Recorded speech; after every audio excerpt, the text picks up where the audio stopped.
The Barroom Network presents two fired-up Bears fans. They are ready to rumble on the Bear Debate.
Hey, this is David Kaplan from the Cap J. Hood Show on ESPN 1000 and NBC Sports Chicago.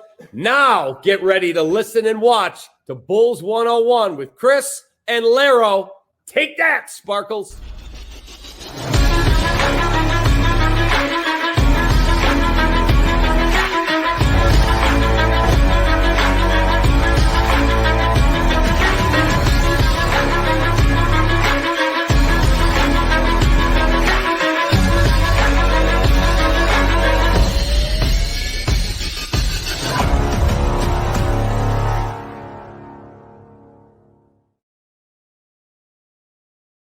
What's up, Bulls fans? Chris Amundsen and Laro Golden with Bulls 101 here after the Philadelphia Bulls game tonight, which was a disappointing loss, to say the least. But we're in the midst of a stretch right now that's going to be pretty tough all of November with lots of different playoff teams.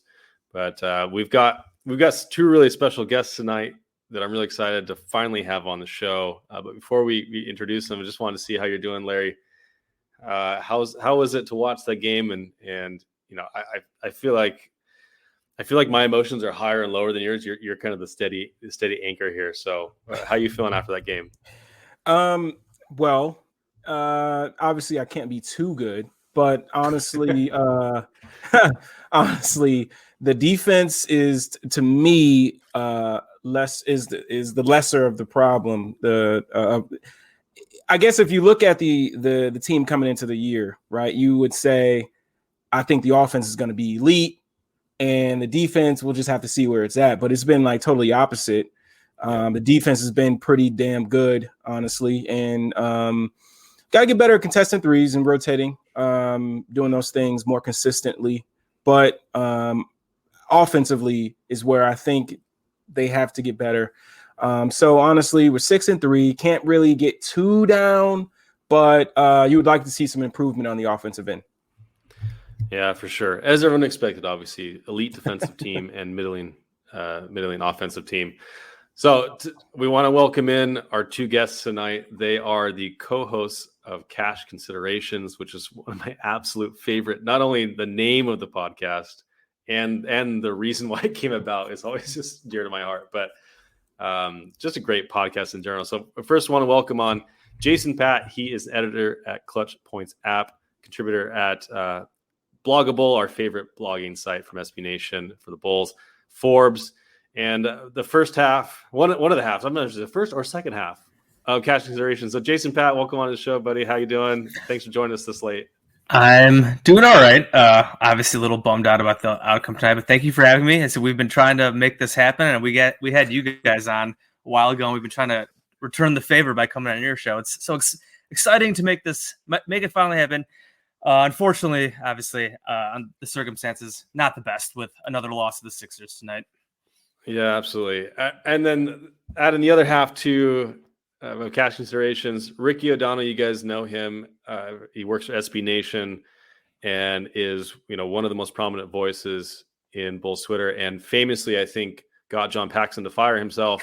So Ricky O'Donnell, welcome to the show, buddy. How you doing? I can't take credit for that. It was everyone. It was a group effort. Team effort. I got a little bit of a platform, so I used it to the best of my abilities to tell John Paxson he sucks and you should quit.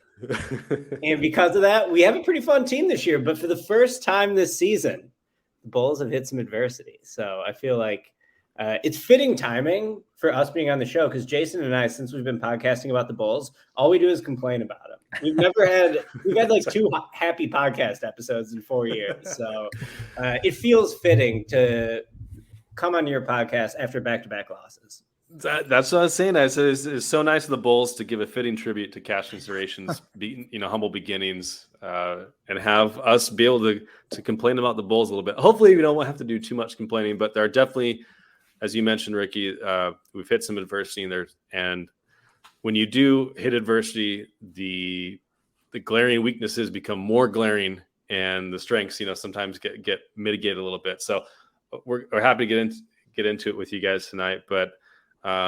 Just wanted to get your thoughts. I know you said it was kind of a disappointing loss, but I want to start, Laro, with you about. I mean, the Sixers were missing. I think I tweeted out $88 million. I wanted to see how much of their $144 million roster were they missing tonight, and it was more than half in actual money. But the Sixers have been number one in offense all season, and if Furkan Korkmaz continues on like he is, I think he's going to be a top MVP candidate going forward. But what do you think about this Sixers squad, Larry? Obviously they're missing some big names. I won't say the one Australian guy, but that guy. But they're I think one of the things that coming into both these games that we maybe just me. I don't know, took for granted is that team has been together for the most part for a while. So, it's not too many different things that Doc has to work through. They've been through a battle in playoffs multiple times, and a lot of these guys know what they need to do. They know how to play around Joel. They know how to play off of him. Joel knows where to find guys. And I think that is something that you can't really forget about or take for granted. I think that goes a long way when you have the chemistry and how to play with each other. And I think we're seeing that with the Bulls, where we say, oh man, we got 3 absolute studs on the offensive side of the ball, but I mean, they're still learning how to play with each other. So that it's going to take a while. But in terms of the Sixers, I think, man, if they get back to, some of these guys that they're missing, man, that's a tough team. I think they're going to be a very tough team. But Korkmaz, I mean, come on. I mean, what was that 1-3 hit over? What was it? Caruso with his hand right in his face. He just pulled it. Throwing up junk, man. I feel like it's been that way every team we played, though. I feel like every team we come across, they just shoot lights out, and it's just I don't know, man. The JJ Barea All Stars against the Bulls. You guys remember that heyday of JJ Barea? Every time we faced JJ Barea, he played like Bulls killer. I mean, wasn't Matisse in the first game? Matisse was knocking down 3 balls, if I remember right. The first game he hit one. Isaiah Joe hit one in that first game. Obviously, Georges Niang had whatever he did in that first game, and then Georges Niang had the one at the end of the shot clock in this game tonight where he just threw it up, and he didn't even have a good game today. But the one at the end of the clock where he just there was that little stretch there where Seth Curry had that and one where he literally just was on his knees, threw the ball up, and went in. Niang, a few seconds later, chucks a shot at the end of the shot clock, goes in. It's oh my god! I mean, just the shooting, obviously, Yeah. I feel like a clear difference between these two teams right now. Their shooting depth, when they have Korkmaz hitting 7 threes, Niang has been huge off the bench for them, and the Bulls just don't have much shooting right now, with Zach struggling for 3, with Vooch being awful. What were they, like 7 to 28, 7 to 29 tonight, I think. And the other night they only hit 6. I mean, and they're in terms of attempts and makes, they're last in the league, and it's definitely a problem for them right now. And that's why the Sixers a bit, you said, top offense in the NBA, because they got guys just making it rain. Seth is shooting like over 60% this year. Korkmaz, Niang, these guys have been awesome. So they're missing guys, but all their role guys just hitting huge shots. And like down the stretch when Korkmaz, Niang, and then obviously Embiid hit a couple threes too. It's like just hitting daggers. It's just good Brutal. night, man. Yeah. I want to ask you, Ricky, about that continuity. The Sixers have it, and even though they were down like a third of their roster today, they've got guys that have been there, that have been in the trenches with those guys. Our team, only 3 guys from last year's starting night roster are even on the roster now, and Patrick Williams is obviously out for the season, and Kobe isn't even out yet. So it's basically Zach and like 13 new guys. So do you think that continuity is affecting us on both ends? I think it's possible. Yeah, I would say that you could look at all the possessions that end in Caruso or Lonzo pick and rolls or isolations that just don't end up going anywhere. Like, if redistributing those possessions to DeRozan or to Zach or to do something else, I think, could you point to the lack of continuity for that? Perhaps. I think for sure. More than anything, I feel like Vucevic is such a critical piece to their offensive flow. Like, at the start of the season, I remember Donovan saying, we run a lot of 2-man actions with either Zach and Vooch or DeMar and Vooch. And it just seems like when he's in the game, he's getting so many touches. He's doing a lot of dribble handoffs. His usage rate isn't too high, but you saw today, I think he took 16 field goal attempts. He's been getting up a lot of shots. So having him struggle so much, I just feel like he's such a critical piece to what they want to do offensively, and he's penciled in to be a high volume scorer for them. And so when he's struggling as much as he is, I think, it was a 45 true shooting percentage coming into tonight. That really knocks you down. Now, I do think that coming into this game, the Bulls were 9th in offensive efficiency. Is that right? Yeah, they're still 10th right now, even after tonight's done. Their free throws have been huge. Yeah. In the last couple games, it's been poor offense, I think, more than anything else. There is still a lot to like defensively, I think, but tonight, man, you just ran into a superstar. Like, the Bulls got some good players, right? They got 3 all-stars. What they don't have is a superstar, and Joel Embiid's a superstar. And you could see on that last dagger 3 he hit. I mean, the game might have been over before he even hit that shot, but that's a 7'2" dude skipping back into a step back 3 to ice the game like that. He had a few of them today. Embiid was awesome in this game. And, sometimes you just got to tip your cap to him. The Bulls got a lot of problems that are ailing them, but Embiid was the best player on the floor tonight, and it was a true superstar performance from him, I thought. Well, I'm looking at some of the stats here as well, and one of the things that is jumping out at me is the bench points, and you're looking at 27 from the Bulls, and the Sixers got 40, and obviously, Furkan helped that out. But some of the things that worry me is the bench when you look at it, right? You take this game out of the equation because of Furkan. But I just worry, when is Kobe, I wonder how this bench will look when Kobe gets back, because I think, I looked at some of the lineups and DeMar's out there carrying the load, but you drive and you kick to, DJJ for 3. There's just, I just feel like there aren't a lot of guys on the bench that can just get a bucket other than when DeMar's out there with the guys. And I hope that when Kobe comes back, that'll change a bit, because I do feel like having some more scoring off that bench would help this team some more. But how do you guys feel about that situation? Yeah, I mean, dead last in 3-point attempts per game. Mm-hmm. 3-point rate, I assume they're dead last as well. The one thing Kobe can do is get up shots, right? Yeah. And so I think he's going to be stepping into a great position with the team. The one thing I worry about is just that injury is tough to come back from, right? Yeah. Like, he's going to have to be playing himself into shape for the first month. What is he going to look like, right, when he comes back on the court? But I think he fits pretty well next to all their other guards, right? Like, I think he fits well next to Lonzo and Caruso. I think he fits well next to Io. Just having someone with a quick trigger from three for a team that really struggles to get up shots from distance. Yeah. I think it's going to be a big boost to them. It will be interesting to see what Donovan does with the rotation when he comes back. Like, whose playing time is really getting cut? How much less Io are we going to see? I think in some ways Io he's been pretty good as an energy guy off the bench, but maybe you need more skill in that spot. So I'm excited for Kobe to come back. It seems like they finally put him in a position to succeed. Last year, it really felt like he was set up to fail. Yeah. This year, it feels like he's set up to succeed. So Kobe, third year, bro, you were the number 7 pick in the draft. Like, let's see it this year. I'm really excited for him, but it's a tough injury too. Yeah.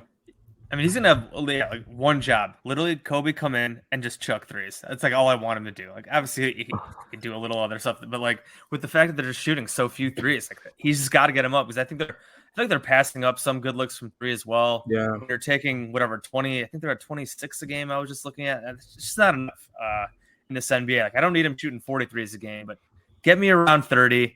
The rate that their percentage makes have not been good the last couple of games, but they're still, I think, at like 35, 36. So, like, if you at least get up a few more, Kobe will definitely help there.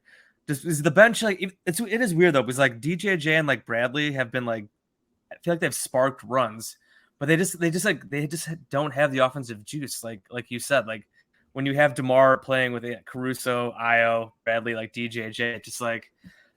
He kicks out like no one. You don't trust any of those guys to make a shot. And like as an Illinois guy, I love Io and like the awesome Celtics game. He's come back down to earth the last couple nights. I think he was 1 of 5, 1 of 6 tonight. Missed a 3 or 2. You just can't rely on his offense. So I also agree just that like, and I even said it going back to like the Knicks game, just like when they were struggling most of that game, like just the Knicks have Derrick Rose and like all these guys off the bench who can just get up shots, who can score, and the Bulls just don't really have much of that there. Yeah. So I think Kobe will definitely be huge there. Hope you don't lose the defense because obviously that group is good, like energy defense wise, and they use that to turn defense into offense. But I think they could also be great if Kobe at least plays passable defense. If they can force turnovers, hit Kobe for open transition threes, like that could definitely just hopefully be a huge boost for their offense. It is crazy, like Ricky, you said that they're still like a top 10 offense. It just feels like they've been so much worse. I know, like I said, I mentioned the free throws. They're shooting like 86% on free throws this year, and their like free throw rate is pretty high. And like DeMar's been awesome there, and just and awesome in general. It just definitely feels like the 3-point shooting is a huge problem. The offense has been bad, and they're still like top 10. So like, it's just been kind of weird. They've been kind of a weird team so far. Even though they're 6-3 at least. 3-point percentage, they're 4th in the league. Right. I think they're 36%. I think. Yeah. So to me, it feels like they're just leaving all this low hanging fruit there, right? Like you got to, and we talked about this I think a little bit before the show, and you guys both mentioned this, the distribution or like Lonzo and Caruso having open threes, and then instead of taking that three, they kind of record scratch and then try and drive and make something out of it. And they're just not generating as good looks. Lonzo had a 3 on the wing tonight that was wide open. He pump faked, he drove towards the rim, and then he hit DJJ on the other corner for a 3. It's like you traded an open 3 from a 40% shooter to an open 3 for Derrick Jones Jr., who's like 29 or whatever it is from 3. So around there, they're a lot of those possessions end in DeMar standing in the corner doing nothing. Like if DeMar's on the floor and the ball is not in his hands to create and get the defense in rotation, what are you doing? Like he's got to be the start to your offense because he has been absolute money all year long with the ball in his hands. Very low turnovers. He gets to the free throw line. He kicks out the shooters. But as you guys mentioned, if your shooters are the ones kicking out, who are you kicking out to? You're kicking out to guys who are not shooters. So put the ball in DeMar's hand, in my opinion, who isn't a shooter, and kick out to Lonzo, kick out to Caruso, kick out to Zach. I think that's low-hanging fruit. Yeah, especially with Zach struggling with the hand as well. I mean, Zach is like putting up like pretty good numbers, but he still just, I feel like, just doesn't look like himself. Obviously, he's not shooting as well, but I think he's I think he's like forcing up some shots for sure. Yeah. And like I said, he's still like his numbers are still pretty dang good. But I was just looking at some on-off stuff, and I know obviously early season caveats. Bulls' offensive rating with Zach right now is 104 in his like 300 plus minutes. That's awful. Like he's usually like raises their offense, and he's not doing that, even though his numbers are pretty good. But I think some of that is just like he just like hasn't been great like in the flow of the offense. He's a lot of it's just like he'll drive and his like just natural ability he can score. But they're just like the team is just like not playing well with him, and he's not raising the level of the team. Because I don't want to hate on him too much because the thumb is clearly bothering him. His 3-point shooting is down. So I think it could be nice to maybe take some of that burden off him and just have him spot up, and maybe that could help that percentage a bit. Yeah. You wonder like DeRozan's not going to average 27 a game this year. Right? He's like 50% shooting right now. Like to this point. The reason they're 6-3 is because they've played some weak teams, and DeRozan's been playing totally out of his mind. I think the worry is like what happens when DeRozan starts to regress a little bit. Like if he's not shooting, I guess he's like even right now a tick below 60% true shooting. I know true shooting in general for the league is down, but like, so he's not like insanely unsustainable, but he's just been so good so far. So they're going to need to switch up their offense a little more. I totally agree. I think that DeRozan's playmaking, we haven't fully seen it unlocked yet since he's been on the Bulls. Like that was his calling card in San Antonio. I believe Vooch is leading the team in assists right now for the Bulls. And to me, that's just because Vooch is involved in so many of the action. So, you wonder, is Vooch going to break out of the slump? I hate to harp on it too much, but I mean, at this point, it's got to be the biggest storyline on the team. I mean, it's been awful. Vooch's individual offensive struggles. And it's just tough when you're taking, 16 shots a game or whatever it is. I know he's taking like 20 shots per 100 possessions, and he's like third on the team in that statistic, basically behind DeRozan and Levine. But it has been weighing down the offense, I think, lately. You got to ask yourself, what would the offense, Laro, like what would the offense look like if Vooch was just making not shooting 40% from the rim, like at the rim, like 45%, because he's not doing anything wrong. It's just crazy. He's just breaking shots. He's getting good looks. Like I don't hate the shots he's taking. He's just missing them. No, it's crazy. And it's crazy because teams are still like he's still getting some closeouts and things like that. But anyway, no, the thing is like I was just talking to Chris before you guys came on.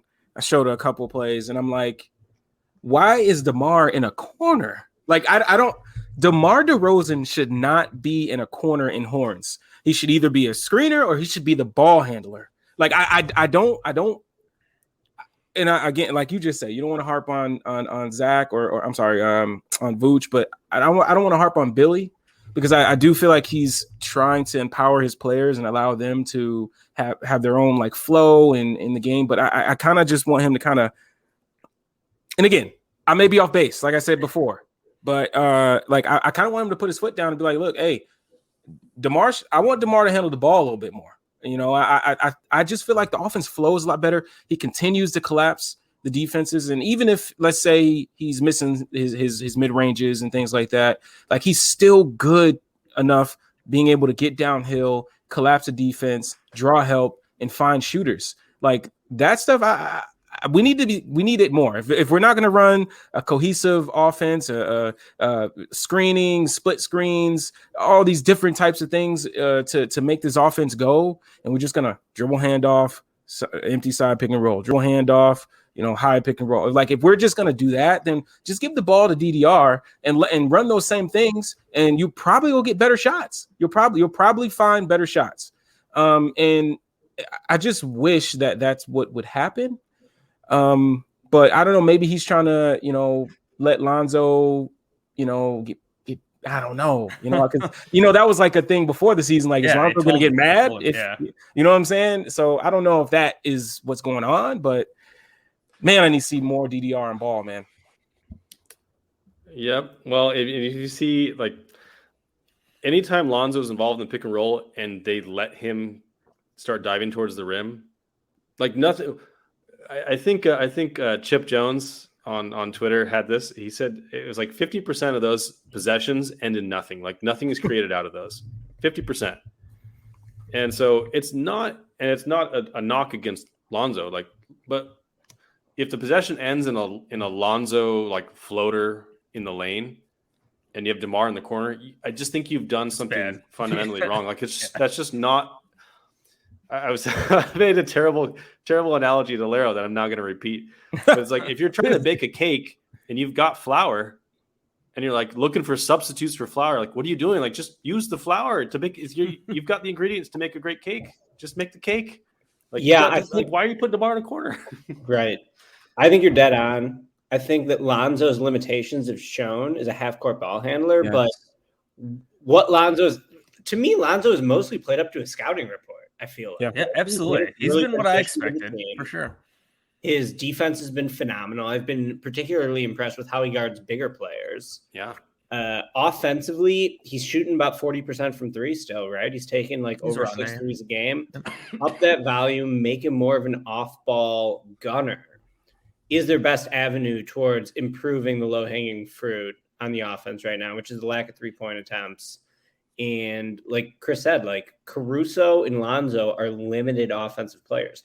The fact that they're still positive impact players, that's a testament to how strong they are in other aspects of the game.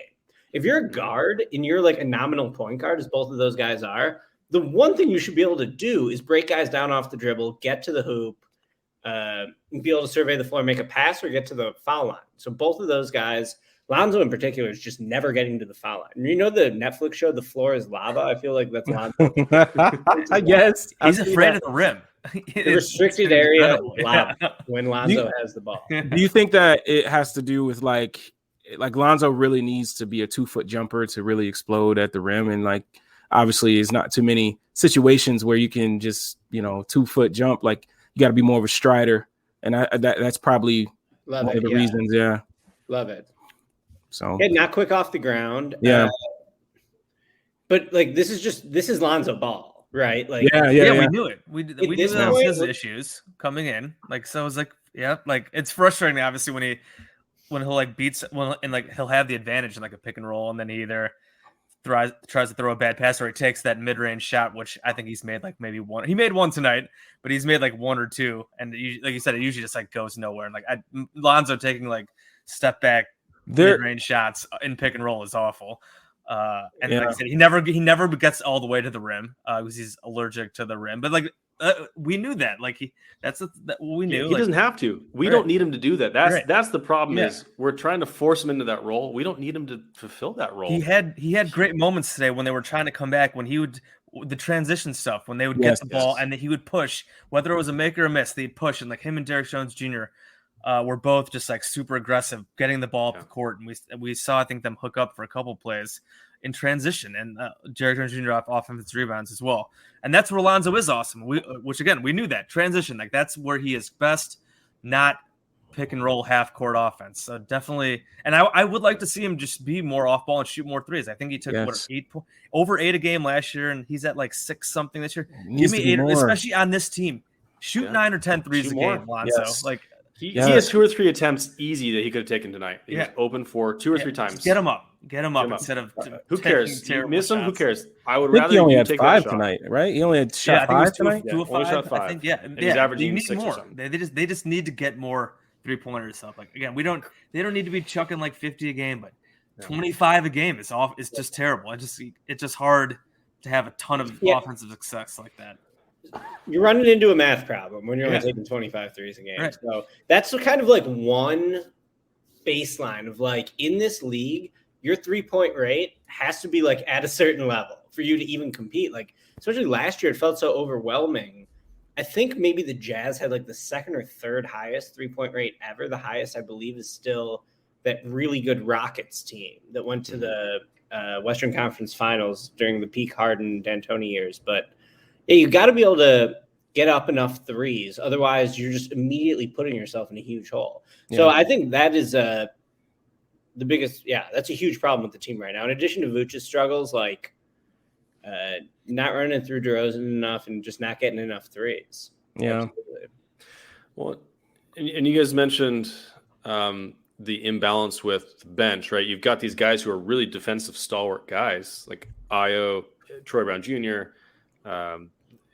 Derek Jones Jr., Caruso, like they're all really, and Tony Bradley's been really, really good since he started going in the rotation. Like he's been phenomenal. Like he's done exactly what he needs to. He's the best net rate, like plus minus or net rating on the team. Something like BJJ. I know it's small sample sizes, but like yeah.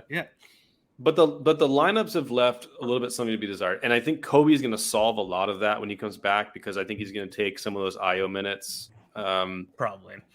But I wanted to ask you guys about Javonte Green in the starting lineup and whether or not you think that's something that should go forward, because I think with the rim protection and the lob threat that Derek Jones has been, I think he may be a good candidate to swap out with Javonte Green. And Javonte Green's been really, I mean, like to ask him to be this offensive person, like he is, like he's doing exactly what we thought he would do.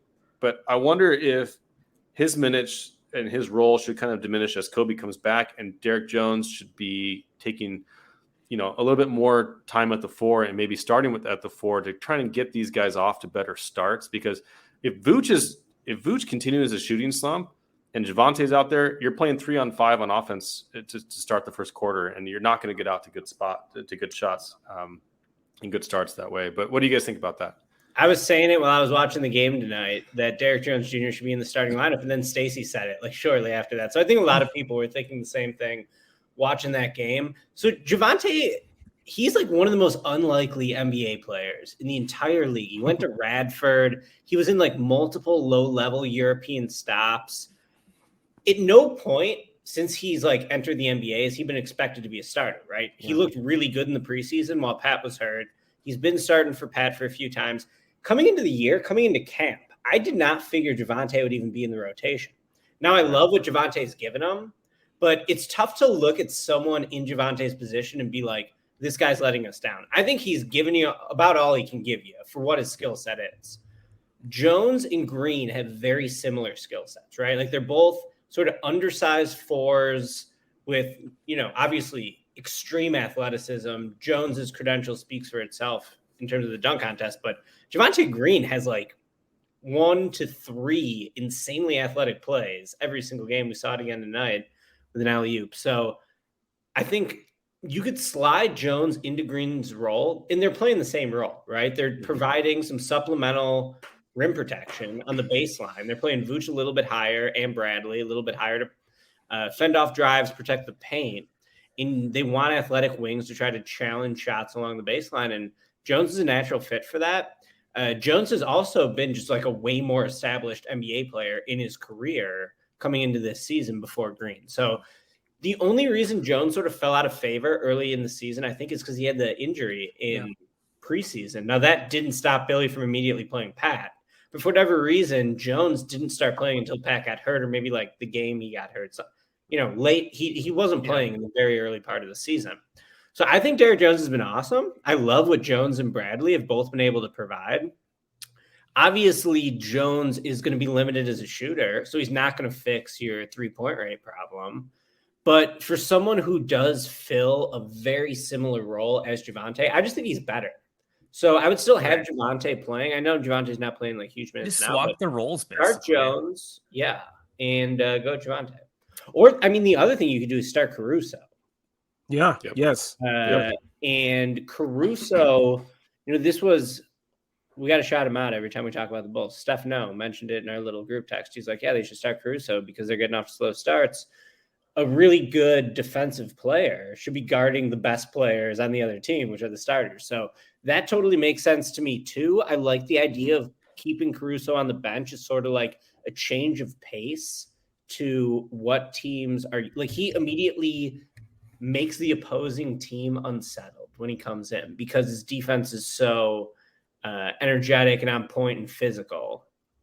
But that's another idea they could do. Certainly the slow starts have been a problem. And they were a slow starting team like before these last 2 games too. Even when they were 6-1 before the Celtics game, even like they had just been getting off to slow starts. So it will be interesting to see if Billy, or perhaps more importantly, Karnisovas does something to address it if, they're going to make another in-season move. Yeah, they talked about the slow start thing today. I know Zach, I think, talked about it. And it is hard to be like Javonte is the problem. Just because Obviously, Vooch has been awful, and Zach has been a culprit of the slow starts. He's had a few games where he's like really easing into these games, and I don't want to rip on Zach too much. Obviously, it was the thumb, like he's playing through it. But like tonight, I tweeted this after the game tonight. How tonight's game they had a big opportunity to get out to a big lead. The Sixers did not look like they looked bad in that first quarter, and the Bulls looked just as bad. And like when they were down one after that first quarter, and that is again just like their offense has just been getting off to such slow starts. Outside of like that Celtics game where they hit the 5 threes early, like they've just been so struggling to get into rhythm to start games. So like Javonte is what he is, and the problem is just like the teams just don't give a crap about him.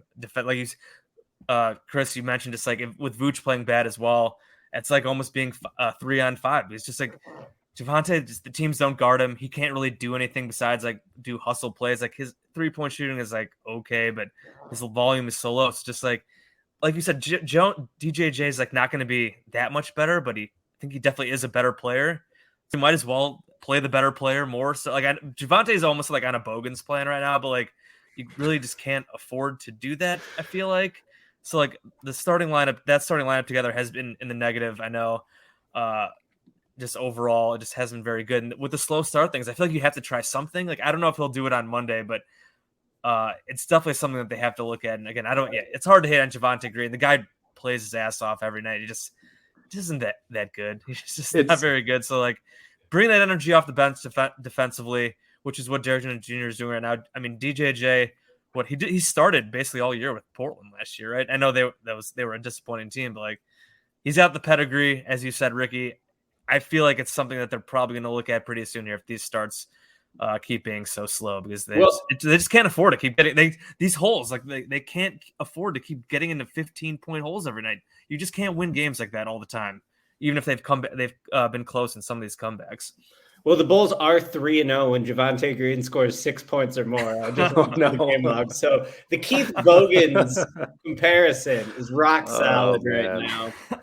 Man, that's funny. It's you really can't blame Javonte. It's like blaming Arch for being out there. It's like if Arch is playing 18 minutes a game, it's not Arch's fault. It's the team's got a problem. Yeah, right. It's not what we should expect. And I think I almost wonder. There's two things that come to mind. Number one is Turbound Jr., who has always shot over 40% from the corners his whole career from three.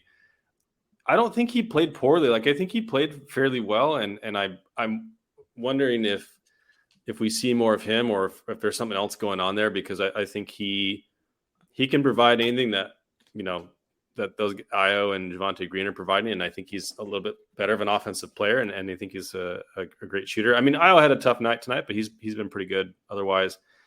Kobe coming back, will help that a little bit. But do you guys see, I don't know about you guys, but I feel like this roster is not complete. Like I feel like with that traded player exception looming, and Matt Thomas, who I really don't think is like a 15th player even on a playoff roster. I feel like something's coming, but do you guys think that this roster is unfinished? And do you think that they need to go out and get someone else at some point during the season to help their rotation? Sure. I said it on our podcast before the season started that my bold prediction was the Bulls were going to swing a big trade in season. Obviously, Karnisovas did it last year. He was so aggressive in reshaping this roster. So why wouldn't he? He's got the extra first-round pick. We still don't know what's happening with the tampering investigation. Unbelievable. First of all, it's like, what is going on with that? It's been 3-4 months now. Like, what in the world is going on with this tampering investigation? So I say they've got to trade that Portland pick before the league takes it away from them. Yeah, exactly. That's what I'm thinking. At this point, I'm like, man, you guys better do something. Well, I was thinking about Brandon. I tweeted out today, I think it was, about Brandon Clark in Memphis, who's a 6'8" forward. He's very athletic. He's not stretching the floor for you either, but he could still use another just bigger guy. And I guess the size wasn't the problem tonight, and was not the problem the other night. And they won the rebounding battle, I think, the last 2 games, surprisingly. I mean, Ricky, you brought up Malik Beasley on our one pod. They need more shooting. He can. I don't know how he's doing for the Timberwolves so far. They could use more. They could use more shooting for sure. They still could probably use another bigger player, just to have some more size, or it's a bigger wing. I know somebody in the comments, and something we've talked about, I think, was like, do they sign like a James Ennis type? Mm. 3-and-D-ish wing. I know he's not a great shooter, but like 35, 36%. He's a bigger wing just to take kind of Pat's place and have a little bigger body than Javante at 6'4", whatever he is, and DJJ is 6'5", but I know he plays a little bigger than that. I guess just ultimately to answer the question is yes, they do feel incomplete. Part of it's Kobe, and then the Pat injury. I feel like they definitely could use a little more help somewhere, whether it's a trade, whether they sign somebody. They could definitely use a little more help. I was just thinking. The commenter said Scotty P will go crazy, because I was just thinking, I was like, if Beasley comes here, it'll be nostalgic for Larza. You know what I mean? Like it'll be like I used to be here. You know. But no, I think Beasley's dope though. I think that would be a dope option. So he averaged. I just pulled up his stats. He averaged 19 points a game last year. This year he's down to 10, but he's still taking 8 threes a game, knocking him down at near 40% clip. So that was a name I threw out there before Pat even got hurt. Yeah, I was thinking that they might need another shooter. Mm-hmm. My concern is, sorry to cut you off. My concern is guarding big forwards and wings. Like Lonzo's been doing that so far, but I don't think he or Derek Jones are really in a position to be doing that. I mean, can you see them guarding LeBron for long stretches? Maybe the Lakers are a whole. And they did like a decent job on Tatum the other night. I know Tatum's been kind of going through some stuff right now. But even with Pat healthy, we're like, well, they kind of need someone extra. They sort of need a big wing who can shoot, ideally. So, James Ennis isn't great, but like, don't grow on trees. Him out, maybe I don't know. Yeah, tough. It's Harrison Barnes. We have talked about the guy. Yeah. That's the guy that I think would really help us a lot. But I don't think Sacramento never thinks that they're tanking until like March every year, even though everyone else knows in November. Harrison Barnes would be dope. What is he making? He's got to be making like 20 million. So yeah, I guess you'd have to trade what, like Pat. I don't even know what else. Jones. Yeah, so those two I guess would get you pretty close. You'd have to. I think you'd have to trade like Troy Brown and Derek Jones to get there.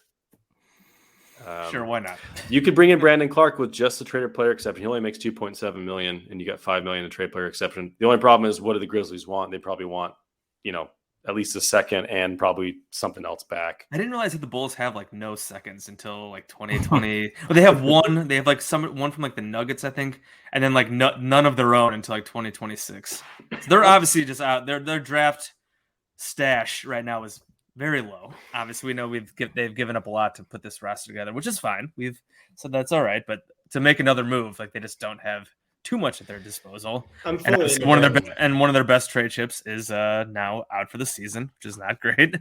So yeah, I don't know. Clark would be interesting though. What is the deal with Clark? I know he's obviously a lot of like draft Twitter people like love the roster the Grizzlies have put together. Mm-hmm. Bunch of draft Twitter guys. And Clark was this is his second year? Yeah, he had a really strong start. What's going on with him? He looked great. Yeah. Last year he kind of fell out of the rotation, and this year he's been relegated to garbage time mostly, I think. So if they're giving up on him, that would be someone I think would be a really good candidate to take a flyer on. Absolutely. But again, not really sure. I do think that Karnisovas is going to try to make a move, though, given how aggressive he's been to this point. And I think that, what the hell's Thad Young up to right now? That's what I'm saying. Thad Young is like the heart-shaped, like the Thad-shaped Young hole in our roster is missing Thad Young. Yeah, that's really it. But you know what I'm going to say here, and feel free to tell me I'm wrong, but I felt like him and Vooch weren't a natural pairing together. Yeah. Because, like, honestly, you could have Thad in the Vooch role. I'd rather have Thad maybe just as your starting center. I know they're already undersized as it is. But, looking at last year's team, certainly you wouldn't say Thad was the problem. Like, Thad was awesome. Thad was their second best player on the team. Yeah. But then when you got Levine's best ever teammate until this year. But I feel like Thad was playing a lot of center, right? Yeah. Last year. So then when you got Vooch, it's like, okay, now Thad needs to be more of a floor spacer. Well, that's actually the weakest part of his game. Where Thad was really good at was in the middle of the floor, facilitating the offense, doing the little, little flip floaters. Yeah. So that's one thing I brought up all of them. on the last episode of Cash Considerations, not to totally overreact and totally sound like a Vooch hater, because I do think Vooch has done a lot of good things. It's some fire. That was one thing I brought up is like, if you had Thad in that role, how different would the team look? So yeah, I don't know. Like Thad would be great, but I do think that not a natural fit is your closing four. With that being said, maybe you just try to make it work because you're already shooting so few 3-pointers, and Thad would just be a massive talent upgrade over what they've had already. So I didn't think he was a supernatural fit, but also his performance last year was just heroic. It's a crime that he's not in the Spurs rotation this year, really. Yeah. So it would be incredible to have Thad right now. It's like hard to make that to actually do it because they can't trade for him. If the Spurs could buy him out, but I'm pretty sure the Bulls can't sign him. He'd have to get traded somewhere else and then get bought out, and then they could sign him. So I think it's just like not really that feasible unless that happens. I mean, maybe so, but I feel like the Spurs will want to. They could get something for him. Like Thad's still a good player, and I think whoever trades for him isn't going to like trade for Thad Young to waive him. So I feel like it's just like not realistic. Sadly, no, he's going to go somewhere else. But I can't remember. I think Stefano told us they basically can't reacquire him this entire year unless he has to go somewhere. He has to go somewhere else and then like get traded again, or he has to cut and then pick him off waivers. some weird nonsense. Yeah, right. Well, that was like, okay, well, what about Wendell? Can I get Wendell back at least? Like, bring him back. But Ricky brings up a good point, which is Thad's effectiveness in the rotation last year really was diminished by the arrival of Vucevic. Yeah, and I do think especially with DeMar manning a lot of those second man units, or Zach, one of those two, I do think his effectiveness would be a lot less. But I still think we do need someone who can guard big forwards on this team and make an open shot. And so far, we don't have one of those. And the one we did have, took a hard fall when Mitch Robinson clotheslined him and is out for the season, unfortunately. So, I'm sure. Obviously, he didn't mean to do that, but it just Lero sucks. just looks so sad again when you that's Lero's guy. Yeah, there was a play today where Embiid wrapped up, I think, Caruso. Yeah. Where Caruso had a wide open shot to the basket, could have dunked it, and he wrapped up on the ground. And Benetti got really mad. He's like, "Oh, it's a hard foul." We love Benetti. It was a hard foul by Embiid. Yeah. But like, honestly, no, do that, dude, because wrap him up. You're not going to there's not going to be an injury if you're wrapping him up on the ground. When you're challenging Pat on the air on a shot you had no chance to block. You were just trying to hit him and foul him. Yes. To prevent the easy dunk. It's like, that's one thing that was going through my head watching it today. Bro, you're out of position. You're out of position. Just chuck it up and be like, you know what? I got to be in position next time.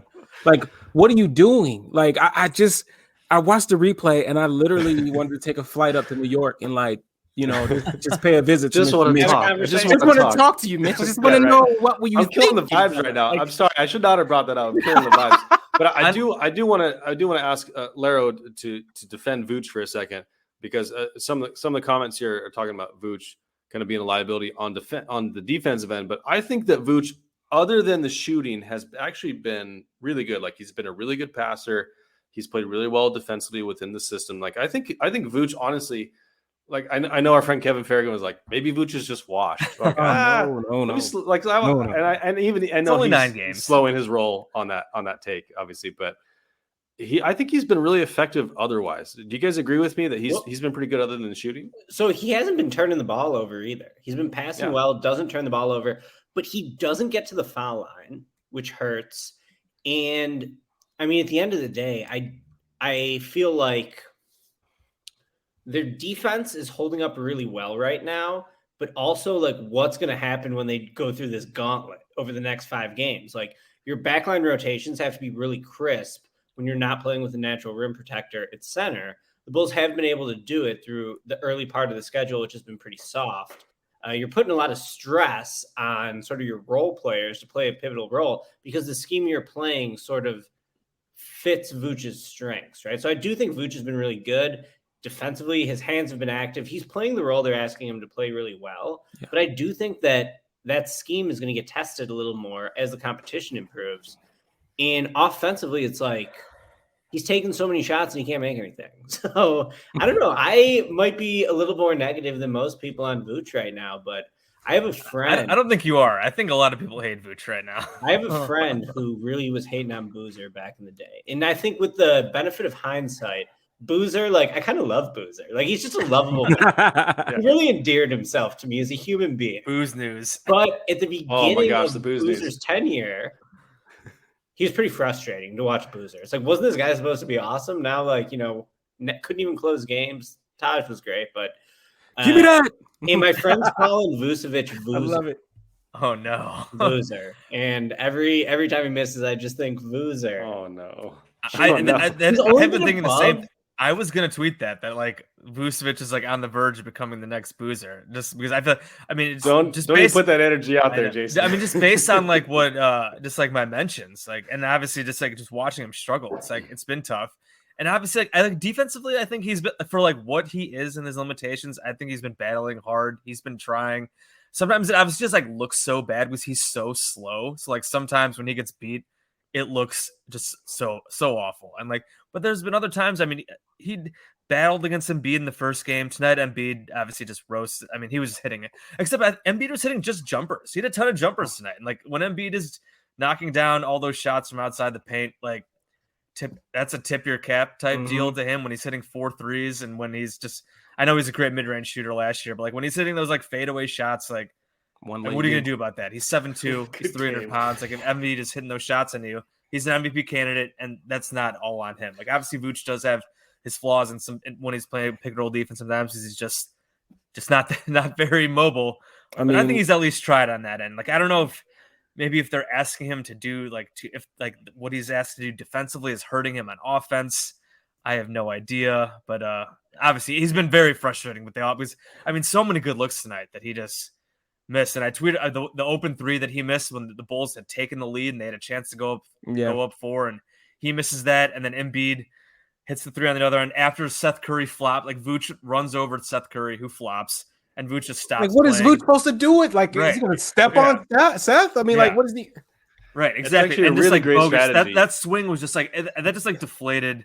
Like I feel like the team. I know they tied the game up again after that, but it just felt like that took the air out of the crowd when Vooch missed that and Embiid hit the 3 on that bogus flop the other end. It was just brutal. Like and he's just missing all those kind of. I mean, wasn't it the first possession of the game or second possession of the game? Vooch gets like a wide open 7-foot shot in the paint off pick and roll, and he bricks it. Just like not even close. And like he's like not even close on these mistakes. Like Zach has had all these in and out 3-pointers, and just feels like he's like just off.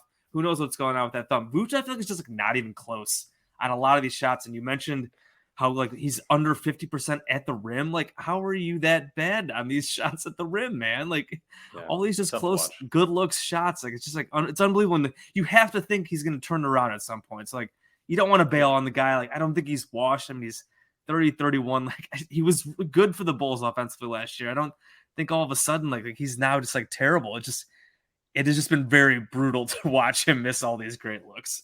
Lara, what do you think about the scheme defensively with Vooch in the middle? Like, because I know you've been sort of pumping him up, what he's doing well, and he is doing a lot well, no doubt. So just curious what you see from him defensively and, from how the Bulls are running their defense right now. So defensively, like, I just think they're just really relying on that backside rotation, like you've mentioned before.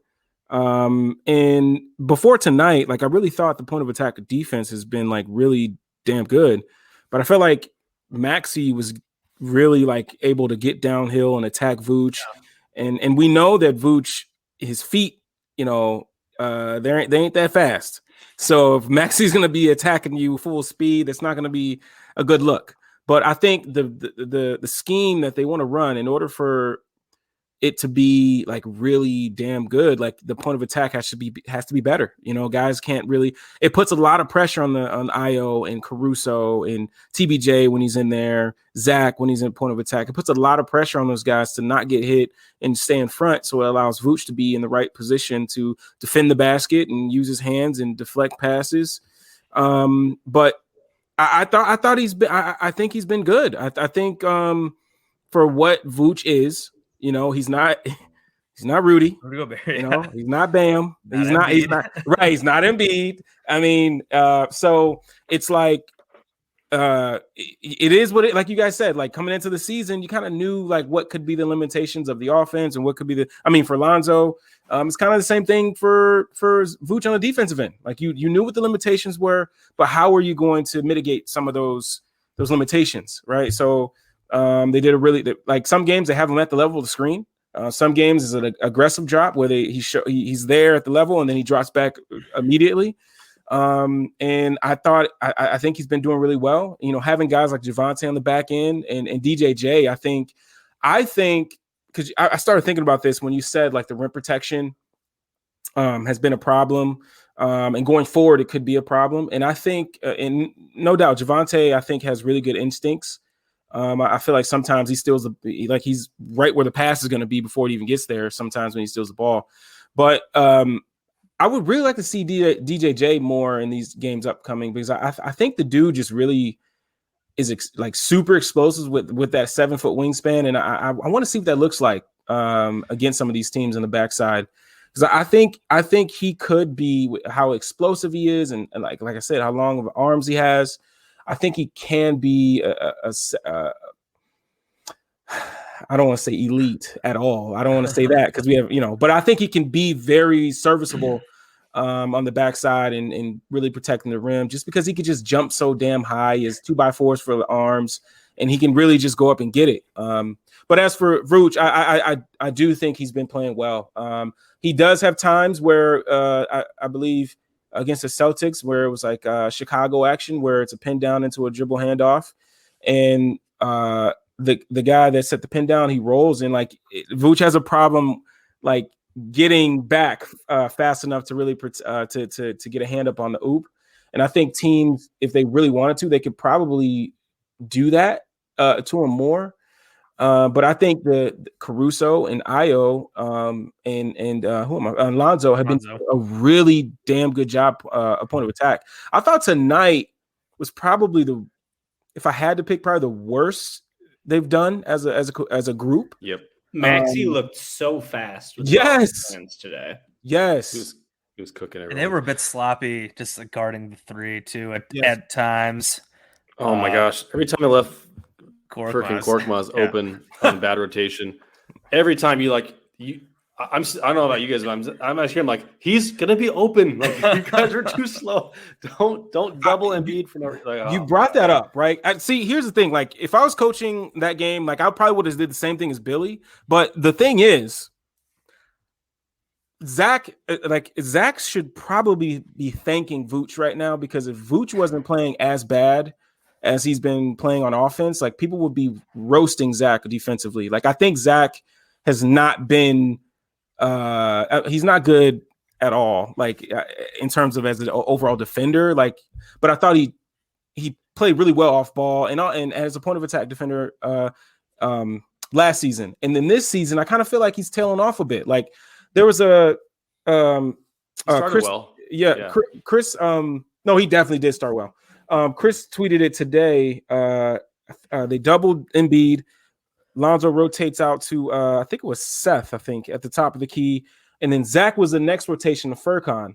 And it was the last three here, right? Yeah, yes. He was slow. He was definitely, you saw it in real time. He was slow getting out there. What like if as soon as you see Lonzo go, like Zach, what are you doing? Like Furkan is at that point of the game. At the point of the game, you need to be crunch time. You need to be quick on those rotations. You can't just like be loafing out there. It's frustrating. And then there was a play was it the first half? Well, he was driving off the wing and he dribbles into two guys and I think it was Lonzo was wide open at the 3 line. I'm like, Zach, what are we doing? And he's complaining about a foul. And I'm like, maybe it was a foul, but like, bro, like we got Lonzo at the 3-point line ready to pull that thing, hopefully. And it's just like, Zach has these, I don't know, maybe he's getting comfortable because he has two offensive players with him now. I don't know. I'm just guessing, but like I feel like maybe he's getting a little comfortable where he's at, and I don't know. But I don't know, man. And it's like I mentioned before, like Zach's putting up good numbers. Like his 3-point shooting is way down. He's putting up good numbers. It does not feel like he's playing well or like even close to as well as he can be for sure. The decision making has not been there. I think he's been forcing and pressing stuff at times, like just playing a little too panicky at times, and like. he's so talented. Where sometimes he can be so aggressive and he makes shots, but other times where he'll just chuck something up. Or I mean, the last game, 2 nights against the Sixers. I mean, he was so bad in that fourth quarter. Like the decision making was like, it was like a last couple years, Zach, where he thinks he has to do everything and he's like forcing stuff. Like, dude, you chill out. You don't have to do that. So like, I don't want to hate on him too much because he is playing hurt. He is still putting up decent numbers, but he definitely is not helping the team as much as he definitely can. He hasn't been as good as he hasn't gotten better. Because he's something we talk about. He's gotten better every year in Chicago. He has definitely not been better than he was last year. That's for sure. I think one of the things too, like I first thing I wanted to point out was it last game? I think it was last game when DDR had it going in the fourth quarter. Like he was just going crazy.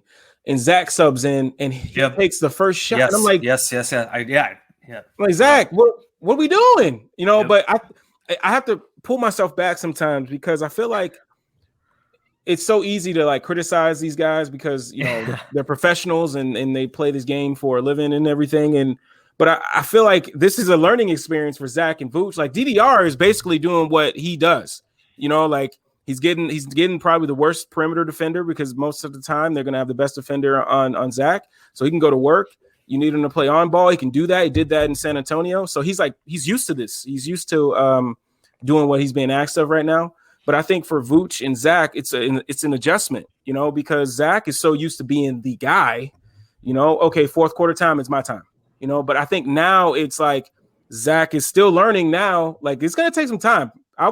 Me personally, I would say close to All-Star break, maybe somewhere around there, hopefully sooner. But these guys Zach's got to know, okay, all right, okay, let me go off ball. DDR's got it. If he passes it to me, I'll be ready to go. But like, and Vooch is actually, as much as I support Vooch, and I'm still going to support Vooch, like he probably has the easiest job in terms of he gets the easiest shots. I'll say that. Oh, but he's had some wide open looks, and I'm just used to Vooch knocking those down. I really am. But like I went back and watched some Magic film, and dude was on the block a lot. He shot some threes, but he was definitely on the block a lot and you know, getting those touches as well. And I think that's missing a little bit.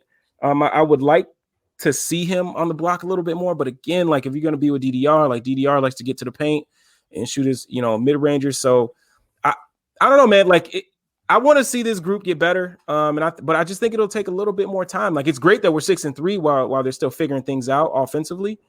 But I would love to see them figure some things out sooner rather than later. Schedule is just so dang brutal. Yes, it's awful. Like yes, I know. Like Brooklyn is not like they're beatable. They haven't looked great. LA, we'll see if LeBron is playing in that game. But they play Clippers, Lakers back to back in LA.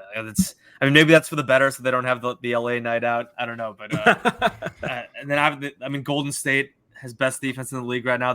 Their road trip starts in Golden State next Friday, national TV game. It just and Dallas on Wednesday. It never ends. Just this stretch is just insane. And it is as fun as it is to watch these high profile matchups and have them really just throw feet to the fire, throwing it into the fire like this. It is not exactly ideal when you're trying to work in these new guys and you have some of these injuries. So it's the Lakers have not been good. They got smoked tonight too without LeBron by the Blazers. But their schedule has been they played the Thunder twice and the Rockets twice. Why can't we get that? Give us a few more. I know we played the Pistons twice already, but give us a few more cupcakes here, and not just all these elite teams. I'm glad you brought up the Warriors because I want Billy to, while he's coaching the game, have the assistant coaches watch. Just watch what Zach is not Steph Curry. I'm not saying that, but just watch how they use Steph Curry off ball. Look at some of the things they do with him. You know, what are they doing off ball with Jordan Poole? What are they doing with Damian Lee? These guys are moving around there. It's a lot more he wants to play player movement, ball movement, but it's dribble handoff, empty side pick and roll, dribble handoff, and it's let's do some different things. So I just hope that it grows more. Steph pointed out before the season, the Hawk series, right? And the Bulls have been doing the Hawk cut, but it hasn't really, they haven't finished out the series. They haven't haven't done anything differently. And I don't know if that's just because they've been focusing so much on defense and training camp and practices that they just haven't got to the offensive side yet. But they got to do more. They just have to use Zach more off ball. Like they had a play today at Horns. They had Zach in the top as a screener. He sets a screen. He pops. There was a perfect opportunity for a split screen action. They didn't even look that way. Ended up turning into a Alonzo floater. And it's like, I just wish there was more.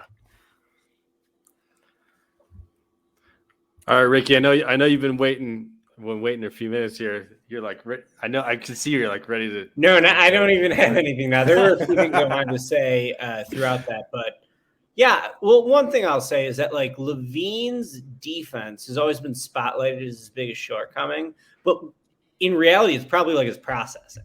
Like if he could really process the game at a super high level, then he would probably be that like heliocentric star because he is just so talented.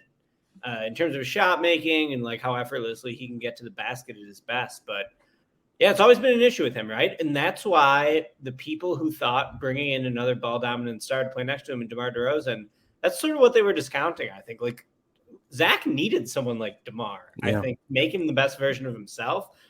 But the offense has been a little bland to this point, and there's just better ways to unlock Zach. Now he is playing hurt. Yeah. I think that he's a better shooter than a 34% shooter. He's just going to regress to the mean positively.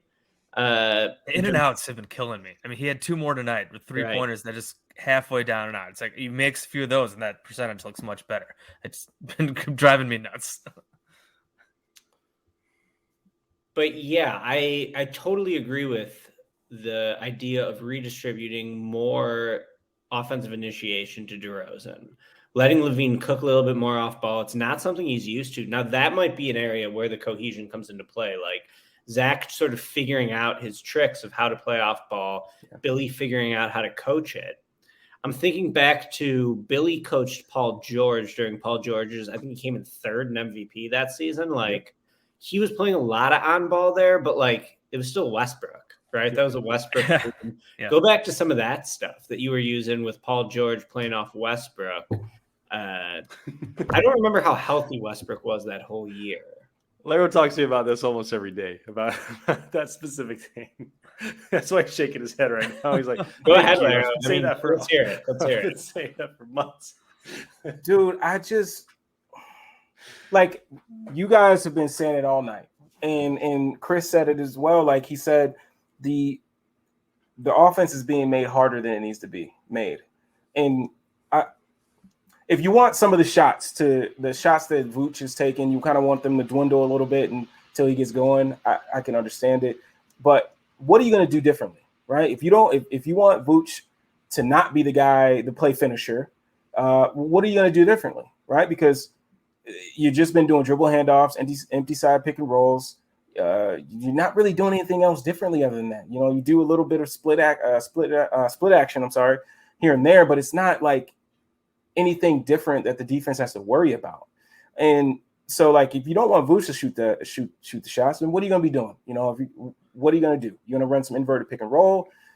What are you going to do? Like, Zach is not being used to the best of the ability that he has. Like, he can stretch the floor vertically as well. I think we had one play out of a timeout where you cut back door and oop, but like he can do those things more often. You can set some things up for him to catch some oops. You can run him off different screens, staggers, different. They're not doing enough with Zach, and they need to use that. Even if he's not making a shot, he's always going to get that attention, and that gives you more space and more opportunity for other players to get open looks. And I just feel like they're not doing that enough. And you brought up the Paul George in Oklahoma City, like Hawk series. Just go back and watch how Billy used PG in the Hawk series. There were so many different options out of it. Like, it's not just you one play and it's a 3. Like, no, like there was different things you could do out of the play depending on what the defense offered to you or showed you. And I feel like they're just not doing enough. They're not doing enough. And again, maybe that's just because they focus on defense. I don't know. But I want to see more, man. Just use Zach. If he's not going to be on ball, like, move him around. make the defense have to worry about where's Zach. You know, like that's one of the things when you're playing basketball, where are the shooters? Find the shooter. Like, where is that? If you're just gonna keep him in the corner, well, Zach's still there. All right, well, I'm just chilling. Yeah. Well, for sure. I think that one of the optimistic things I can take from this is in years past, we haven't had the talent. It wasn't about optimizing talent. It was like, we don't have enough talent. So like everybody's stretching in their role, right? Like you got Kobe being the starting point guard and you got Wendell Carter being like his offensive hub and Lauri Markkanen is supposed to be the second best scorer on the team. Everyone was stretching the role. Archie Jackson was playing 15 minutes a game. Like there's everyone on the team, like Thad Young has become Magic Johnson. Like everyone on the team last year had to overachieve and be stretched further than they were supposed to be. Now this year, it's like we've got all the talent necessary to be a quality offensive team, and so and we knew that it was going to take time, and we knew that the schedule was going to be tough. So I still think about this like if we're at 500 or better at the end of this November stretch, I still think we're in a good spot because this is a really tough stretch. But the individual losses still hurt because like. You always think, hey, in that tough stretch, there's always going to be a game or two where you can take advantage of someone being out or someone being. You really wanted to split Miami these nightlife 2 games. This was the opportunity to take, and they missed it both times. I thought, especially with Matisse out, like come on, like Matisse Thybulle is like Zach LaVine's kryptonite dribbling. Like I've never seen anyone stop Zach like Thybulle is. But I do want to, kind of end on a positive note in the sense that. It is a tough schedule, but we are 6-3. I think we're third in the East right now. We've got a tough schedule, but the schedule gets significantly easier as the year goes on. And so I think they can use this time. It's going to magnify the weaknesses, but they can now, hey, let's focus. Let's clean up these things now with this tough schedule and then hit a stride maybe like the Hawks did last year and kind of keep going. You did mention one thing, Laro, about Vooch on the block. I wonder if my initial thought was to take Vooch out early and have him have him do that on the bench, but they don't have a bunch of shooters on the bench. So I almost want to do the opposite, which is take DeMar out early and have Vooch be like do creation from the block and spray out shooters. Do you think that's something that could be effective getting him going early? I mean, because DeMar's been DeMar. But when DeMar's on the floor, we want the ball in DeMar's hands. And even though Vooch has kind of been like the cog in the middle, making it all happen, I almost want to see him, anytime you guys play pickup basketball and you're in a slump, I don't know about you guys, because I like to shoot threes or like drive to the basket. And if I'm not hitting, I try and I hang around the basket. I'm trying to get layups. I'm trying to get free throws, like anything that's easy to get me going.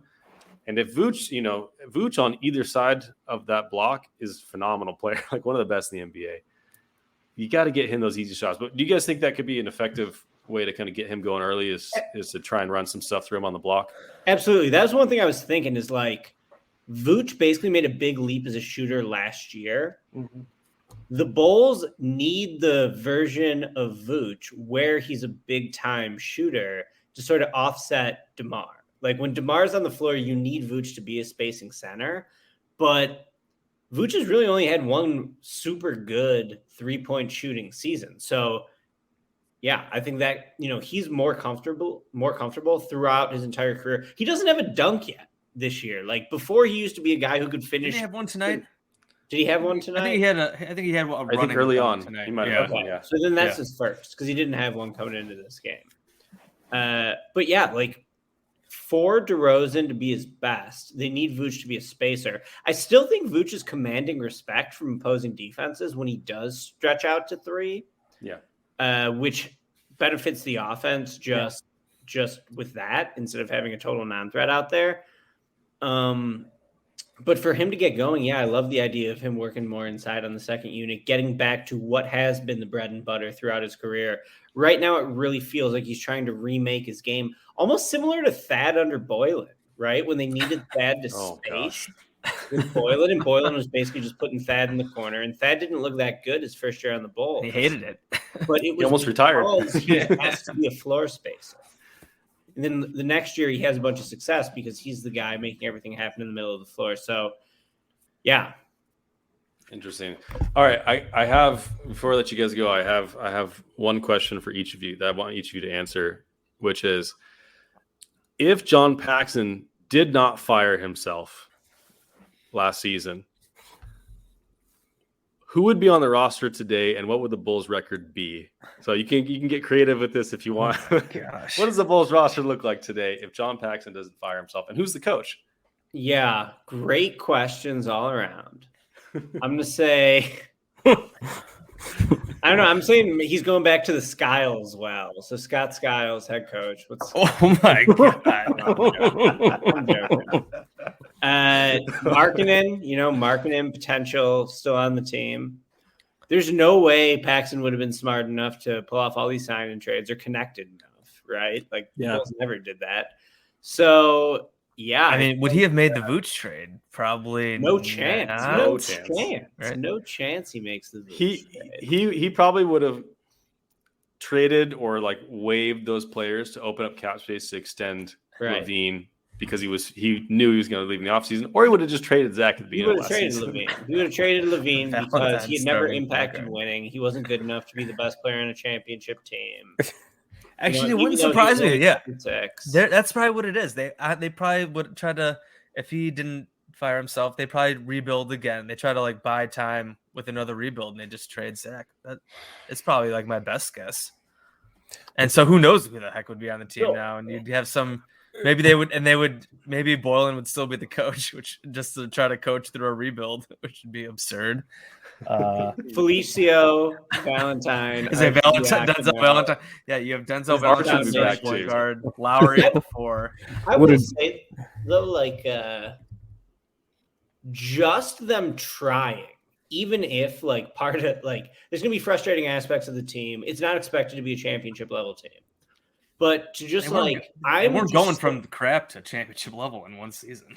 I'm just so willing to give them the benefit of the doubt on this because I'm so happy. This is what I always wanted, right? Yeah. Mm-hmm. And the previous rebuild was absolutely going nowhere. They had to make a significant change. So I kind of feel like this year is just like found money. Like the Bulls are going to be fun. Yeah, they're going to be in a really tough stretch right now. Yes, they lost 2 winnable games. Absolutely right here. And really, they should have lost to the Celtics. They were playing terrible throughout that game until the huge comeback. So I don't know. I'm just so happy with the direction they went that I do feel like generally as a fan, I'm more willing to be forgiving for this current team just because of the way they went about building it than I was in the past, which really seemed like an elevator to nowhere pretty much. Couldn't agree more. I will say the one thing I'm sure of, if Paxson was still here, they would have maxed out their cash considerations this year in trades. You know it. Absolutely. Especially if they're actually rebuilding. But when they did start the rebuild, that's when they traded Jordan Bell for cash considerations. And that's like how we started The our anti-rebuild podcast name, move. Yeah. Right. Yeah. Also- Trade draft picks for cash considerations when you're starting a rebuild. I also wonder who like they would have drafted, like Joshua Primo. Like I don't know. Like that would have been funny to see who they would have drafted as well. Maybe they would have like, taken Halliburton I say, Halliburton actually probably was, or Obi or Denny. who True. both don't look True. that Yeah. good. Halliburton True. is Ames Mafia. There's no right? way they take Pat. No way they take Yeah. Pat. Halliburton No. was Iowa State, right? Yeah. Ames Mafia, yeah. Yes, So he that was. actually would have And a worked multi-year out all player. right. Because Halliburton. That's the true. one I'd always said the time is the one time that they probably should have taken an Iowa State player is the time that they didn't. Yeah. Obviously, just jokes here because I love Pat, but Yeah. that was Hey, really man. funny. He's good. Halliburton's good. Halliburton is very good. Yeah. Yes, he is. Ricky, you weren't sold on Halliburton, right? No, Yeah. he's been awesome. Yeah, I think he's been- that like when I was evaluating him as a guard prospect, I saw a lot of the flaws you see in like Lonzo Ball. Yeah. Where he He doesn't didn't get to the rim. really break down the opposing defense, Yes. attack the rim, get to the foul line. But he found another guard who's a high level. Yeah. Yes. And De'Aaron Fox sort of allowed him to slot into his most comfortable possible role. But Halliburton's been awesome. I mean, nothing but respect to him Yeah. for maximizing himself. And really, like, there's like a certain community of basketball analysts that, like, I feel like they really don't like DeMar DeRozan. Yeah. His style is an affront to how the game should be played. I look at it like this guy's got significant flaws for the modern era, but he's still pretty good. Still very good. I feel the same way about Lonzo in a sense too. Yep. Like he's flawed inherently in a way that should really bring him down. Yeah. But both those guys have like become pretty good players despite having significant flaws in their game. So respect them more instead of hating them. Absolutely. Well, and as you mentioned, the fit is so important, right? If you're going to have DeMar on your team, you need a guy like Zach. You need a guy like Vooch to help space the floor. If you're going to have Lonzo, who's not going to get to the free throw line, who's not going to break down the defense, you got to have guys that can do that and that can play off ball. And as you mentioned, DeMar and Lonzo have both overcome their kind of natural weaknesses for what they're required to do and have become really productive, good NBA players. And that's what I wish we could tell the Lonzo stands. I'm a Lonzo stan. I like Lonzo. I think he's a great player. I think he fits really well on the Bulls. And I think the Bulls are this island of misfit toys right now that all actually fit together really well offensively. I really do. I really think that they do. If There's they could ton of room for improvement. Yes, They can be so much better. That's the thing is and I mentioned that a little bit earlier is mentioning how everyone was overstretched last year. We have the talent. I think we've got a coach who is proven in all of his stops has proven to be good at putting guys in positions to succeed within their roles, within their skill sets. I think they can do better. I think they can do more. And I think we'll see it. Over the next couple months. I think we'll see them optimize those things, over time. But I agree. But there are good times ahead. Like obviously tonight sucked. These last couple of games have been brutal. The next couple of weeks could be rough. Don't want to get too down, as annoying as tonight's game was. And I know a lot of people are freaking out.